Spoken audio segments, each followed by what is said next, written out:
Good afternoon everyone. आज हम पढ़ने वाले हैं क्लास 5th में व्याकरण। चैप्टर नंबर 3 है आपका शब्द विचार। क्या है? शब्द विचार। तो स्टार्ट करते हैं हम। सबसे पहले हम देखेंगे शब्द क्या होता है, शब्द की परिभाषा। शब्द की परिभाषा। इसके पहले हमने देखा था वर्ण। वर्ण क्या होता है, वर्ण की परिभाषा देखी थी, वर्ण के प्रकार देखे थे हमने। तो आज हम पढ़ेंगे शब्द।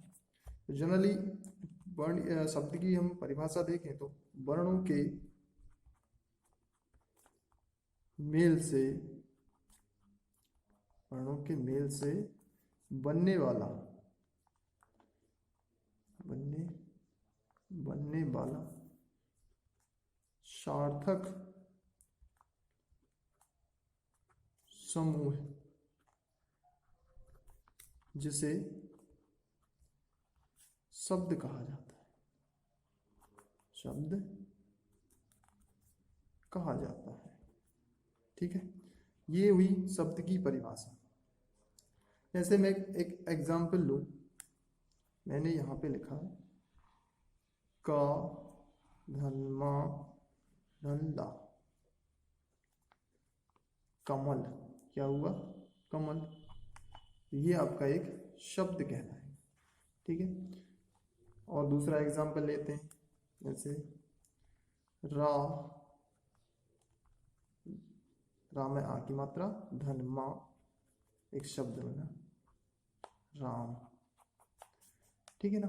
तो इस टाइप के जो वर्ण है, वर्णों के एक क्रमबद्ध या सार्थक बोले इस समूह को शब्द कहा जाए। क्या कहेंगे? शब्द।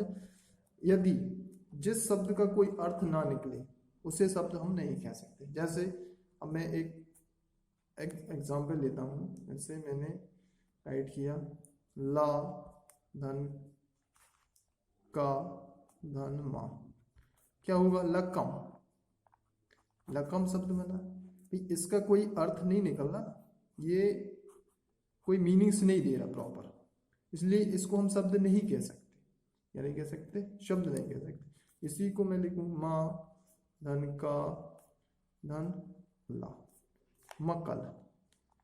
तो इसका भी कोई अर्थ नहीं निकलेगा। बना, शब्द बना है, बट ये क्या क्या हो रहा है, इसका कोई एक मीनिंग्स नहीं निकल रहा ना। तो इस टाइप से हम इनको शब्द नहीं बोल सकते। तो अर्थात कहने का मतलब ये होगा, अक्षरों का या वर्णों का एक सार्थक समूह आपका शब्द कहलाएगा। ओके, चलिए अब हम बात करते हैं शब्दों का प्रकार के बारे में, शब्दों की वर्गीकरण के बारे में। तो शब्दों का वर्गीकरण हम देखेंगे। शब्दों का वर्गीकरण, शब्दों का वर्गीकरण। तो जनरली शब्द कितने प्रकार के होते हैं, इनको कितने वर्गों में विभाजित किया गया है। तो सबसे पहले होता है आपको उत्पत्ति के आधार पर। उत्पत्ति के आधार पर, उत्पत्ति के आधार पर शब्दों का वर्गीकरण। तो सबसे पहला होता है उत्पत्ति के आधार में तत्सम शब्द। तत्सम शब्द। दूसरा होगा, दूसरा क्या है? तद्भव। तद्भव। और तीसरा होता है देशज। तीसरा क्या होगा? देशज। और चौथा होता है विदेशज। अब हम इनको एक एक करके सभी को पढ़ने वाले हैं। तो ये उत्पत्ति के आधार पर हुए, एक एक करके इनको हम देखेंगे। सबसे पहले हमने देखा क्या? तत्सम शब्द। क्या देखा है? तत्सम। तत्सम शब्द। तत्सम शब्द किसे कहा जाता है? क्या होते हैं तत्सम शब्द? ऐसे शब्द या वे शब्द, ऐसे शब्द जो संस्कृत भाषा से, ऐसे शब्द जो संस्कृत भाषा से, संस्कृत भाषा से हिंदी भाषा में, हिंदी भाषा में ज्यों के त्यों, ज्यों के त्यों, ऐसे शब्द जो संस्कृत भाषा से हिंदी भाषा में ज्यों के त्यों अर्थात उसी रूप में, उसी रूप में प्रयोग में लाए जाते हैं, प्रयोग में लाए जाते हैं, जाते हैं, जिस रूप में वे, जिस रूप में संस्कृत में प्रयोग किए जाते हैं, संस्कृत में प्रयोग किए जाते हैं, किए जाते हैं। अर्थात कहने का मतलब ये हुआ, वे शब्द जो संस्कृत भाषा से हिंदी भाषा में लाए गए हैं उन्हें तत्सम शब्द कहा जाता है। उदाहरण के लिए हम देखें एग्जाम्पल, जैसे मैंने कहा सत्य, ये एक संस्कृत शब्द है, इसको संस्कृत में ही सत्य ही बोला जाएगा और हिंदी में भी इसको हम सत्य बोले।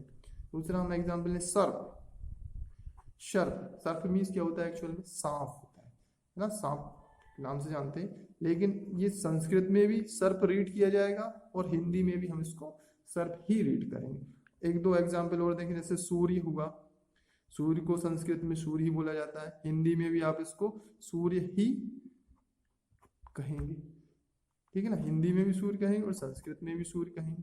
तो मतलब समझ में आया कि संस्कृत से आए शब्द है जो हिंदी में ज्यों के त्यों प्रयोग किए जाते हैं, जिनमें कोई भी चेंजेस नहीं हुआ है, ऐसे शब्दों को तत्सम शब्द कहा जाता है, ठीक है ना। चलिए अब हम बढ़ते हैं नेक्स्ट, दूसरा है हमारा तद्भव शब्द, तद्भव शब्द। तद्भव शब्द की परिभाषा हम देखते हैं, वे शब्द, वे शब्द संस्कृत के, संस्कृत शब्दों के, वे शब्द संस्कृत शब्दों के रूप में, संस्कृत शब्दों के रूप में बदलाव के साथ, बदलाव के साथ हिंदी भाषा में प्रयोग में होते हैं, बदलाव के साथ हिंदी भाषा में, हिंदी भाषा में प्रयोग में लाए जाते हैं या होते हैं, प्रयोग में होते हैं, तद्भव शब्द कहा जाता है, तद्भव कहा जाता है। तो कहने का मतलब क्या हुआ, वे शब्द जिनका संस्कृत से हिंदी में आने पर उनका रूप बदल जाता है, ऐसे शब्दों को तद्भव शब्द कहा जाता है। जैसे मैं कहूं सांप, सांप, सांप क्या है, एक आपका कौन सा शब्द है, संस्कृत शब्द है या तद्भव शब्द है, हिंदी शब्द है, ये आपका हिंदी शब्द है, संस्कृत में हम इसको बोलेंगे सर्प, ठीक है ना। दूसरा हम बोले, दूसरा हम क्या बोले, सूरज, दूसरा उदाहरण हमने लिया सूरज, सूरज को हम बोलेंगे सूर्य, क्या बोलेंगे, सूर्य। इनका यहाँ पे आपने देखा कि सांप का रूप बदल क्या हो गया, सर्प, सूरज का सूर्य, पहला, संस्कृत में क्या बोलते हैं इनको, प्रथम। तो इस टाइप के शब्दों को तद्भव शब्द कहा जाता है। अब यहाँ पे कुछ और एग्जाम्पल मैं बता रहा हूँ, जैसे आपका तत्सम शब्द और तद्भव, ये हुआ आपका तत्सम और ये हुआ तद्भव। तो तत्सम में जैसे मैंने लिखा दंत, दंत तद्भव में क्या हो, इसका रूप बदल जाएगा, ये हो जाएगा क्या, दांत, क्या होगा, दांत।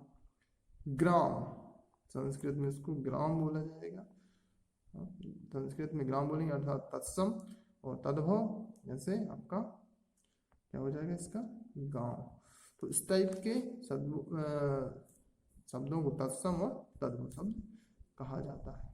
ठीक है, तो चलिए आज हमने क्या पढ़ लिया, तत्सम और तद्भव शब्द। आगे हम पढ़ेंगे बाकी के जो दो प्रकार बचे हैं उत्पत्ति के आधार पर, देशज और विदेशज, इनको हम अगली क्लास में स्टडी करते हैं। ठीक है, ओके।